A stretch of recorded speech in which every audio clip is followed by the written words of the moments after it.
ஹஜ்ரத் Umar ரலியல்லாஹு அன்ஹு சுப்ஹானல்லாஹ், அவருடைய பேரை சொன்னாலே ரோமங்கள் சிலிர்க்கும் முஸ்லிம்களுக்கு. இந்த உலக வரலாறை தலைகீழாக பிரட்டியவர், இந்த முஸ்லாமிய உம்மத்தில் 5000 பள்ளி கட்டியவர். யாரால் முடியும் சகோதரர்களே, யாரால் முடியும்? சாதனைக்கு பேர் போனவர் உமர் ரலியல்லாஹு அன்ஹு. கின்னஸ் புத்தகத்துல அவர் பாஞ்சத்தையும் இவர் உளுந்தத்தையும் அவர் எலும்பினத்தையும் சாதனையை எழுதி வச்சிருக்கிறார். இந்த கின்னஸ் உண்மையான புரட்சி என்றால் முன்னால் இருந்த நிலைமை புரட்சிக்கு பின்னால் இருக்கக்கூடாது. ஆட்சியை கையில் எடுக்கும் பொழுது வெறுமனே மக்கா, மதீனா, ஹிஜாஸ், யமன் தேசம், ஈராக்கில் 500 தமிழ்ங்கிற ஒரு பகுதி, இவ்வளவு தான் ஆட்சியில கிடைச்சது. ஹஜ்ரத் உமர் ரலியல்லாஹு அன்ஹு கண்ணை மூடும் போது 22 லட்சம் சதுர மைல் கிலோமீட்டர் இந்துஸ்தான் வரைக்கும் இஸ்லாமிய சலாம் இருக்கவில்லை. கலீஃபாவுடைய பள்ளியில் மிம்பர் அலங்காரம் இருக்கவில்லை.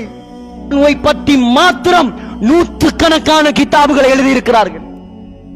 அல்லாமா தஹபி சீரு அலாமின் நுபலா, அல்லாமா இப்னுல் அசீர் அல் காமில் ஃபி தாரீக், அல்லாமா இப்னு கஸீர் அல் பிதாயா வன் நிஹாயா, அல்லாமா இப்னு கல்லிகான் வஃபயாத்துல் அயான், இதப்போல 1000 கிதாபுகள். ஹஜ்ரத் உமருடைய வரலாறை உலமாக்களை வைத்து பிரட்டி பாருங்கள். படிக்க வேண்டிய வரலாறு நடிகர்களுடைய வரலாறு அல்ல. உடைய விளக்கத்தை அபாரமாக படித்து கொடுத்த ஒருவர் தான் உலமாக்கள் எழுதுறாங்க, அல்லாமா முஹம்மத் பின் சீரீன். கனவு விளக்கத்தின் கடல் அவர். அவர் சொல்றார், கனவு விளக்கத்தில் எழுதுறார், ஹஜ்ரத் உமர் ரலியல்லாஹு அன்ஹுவை கனவில் கண்டாலே தக்வா அதிகரிக்குமா?